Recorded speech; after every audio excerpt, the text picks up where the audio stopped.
O AVC, acidente vascular cerebral, conhecido também como derrame cerebral, acontece quando há o entupimento ou rompimento dos vasos que levam sangue ao cérebro, levando à paralisia da área cerebral que ficou sem a circulação sanguínea. No Brasil, o AVC causa cerca de 68 mil óbitos por ano e representa a primeira causa de morte e incapacidade no país. No mundo, já são 16 milhões de ocorrências de AVC por ano, que geram 6 milhões de mortes e 5 milhões de casos de incapacidade, especialmente de espasticidade, que se caracteriza pelo aumento anormal ou hiperatividade no tônus muscular. Existem dois tipos de AVC, o AVC isquêmico, que é o entupimento dos vasos que levam sangue ao cérebro, e o AVC hemorrágico, que se dá pelo rompimento dos vasos, provocando sangramento no cérebro. Para falar um pouco mais sobre a doença, suas consequências e tratamentos, procuramos a ajuda de uma especialista no assunto. As principais sequelas do AVC, aquelas que todo mundo mais conhece, que chamam mais atenção, são as sequelas motoras, né? São o paciente ele tem um AVC de um lado do cérebro e ele desenvolve uma fraqueza do outro lado do corpo, do outro hemicorpo. Por exemplo, um AVC à direita, esse paciente vai ter uma sequela motora à esquerda. Outra sequela muito recorrente é a alteração de linguagem, principalmente nos AVCs no hemisfério esquerdo, que é onde fica a região responsável pela linguagem. O AVC está mais próximo do que pensamos. Então, você conhece alguém que já sofreu AVC? Sim, várias pessoas. Eu tive minha mãe com AVC, que faleceu, e tem agora um amigo que teve na segunda-feira em Brasília, ele mora em Brasília, e teve um AVC. E a sua mãe, antes de falecer, ela fez algum tratamento? Ela era hipertensa, né? Então ela fazia tratamento regularmente, mas teve um princípio de AVC, foi internada, chegou a acontecer o AVC pior ainda, né?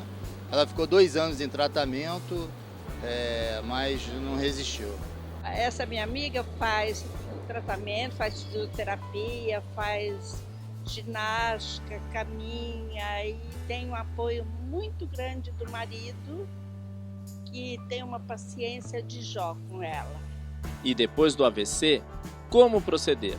Sempre que falamos em reabilitação, neuroreabilitação, ela deve acontecer o mais precoce possível.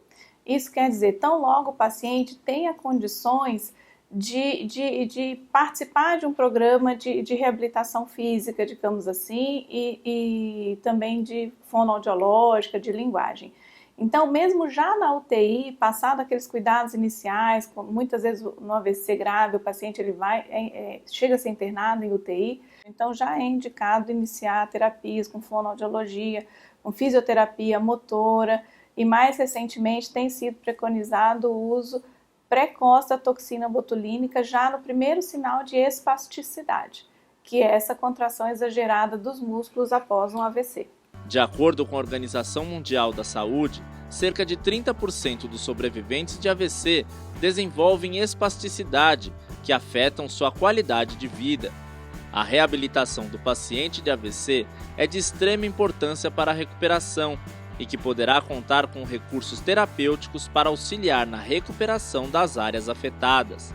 Nós temos a fisioterapia motor, ou cinesioterapia, que é onde o fisioterapeuta trabalha muito de perto com esse paciente, tentando alongar essa musculatura que está enfraquecida, que está espástica, também fortalecer outros grupos musculares, a fim de tentar devolver ao máximo a função a esse paciente. Sempre reforçando que o trabalho de reabilitação ele é feito por uma equipe multidisciplinar. Então é importante a participação do médico, do neurologista, do fisioterapeuta, do terapeuta ocupacional, do fonoaudiólogo. Atualmente no Brasil, os tratamentos de reabilitação para os pacientes que tiveram sequelas por consequência do AVC são medicamentos, fisioterapia, uso de toxina botulínica. A toxina botulínica ela vai promover um relaxamento dessa musculatura.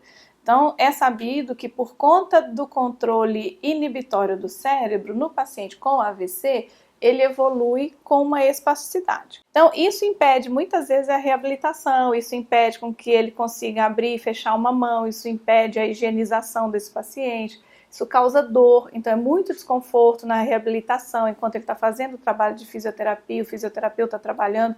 Então, a toxina ela age nisso, ela age dentro do músculo, promovendo um relaxamento dessa musculatura e com isso melhora a amplitude do movimento, diminui a dor desse paciente e faz com que ele consiga fazer melhor essas terapias. No mercado, nós temos diferentes toxinas botulínicas, então existem algumas marcas no mercado.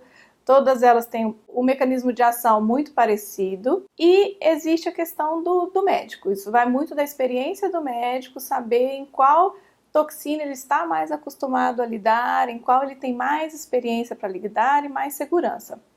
Mas, de forma geral, as toxinas são medicações de boa eficácia, de boa segurança e boa tolerabilidade para o paciente, com efeitos colaterais mínimos.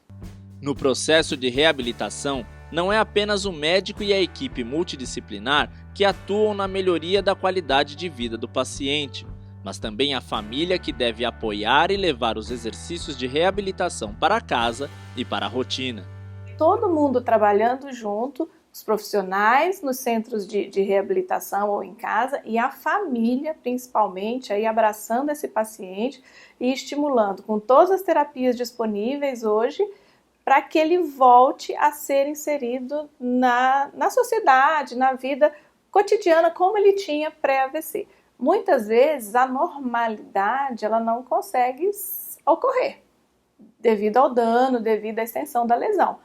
Mas o trabalho da reabilitação tem que ser sempre esse, tentar reinserir o paciente nas atividades profissionais, sociais, familiares. Esse paciente ele tem que se sentir sempre muito abraçado, muito acolhido, para poder aderir a esse tratamento multidisciplinar.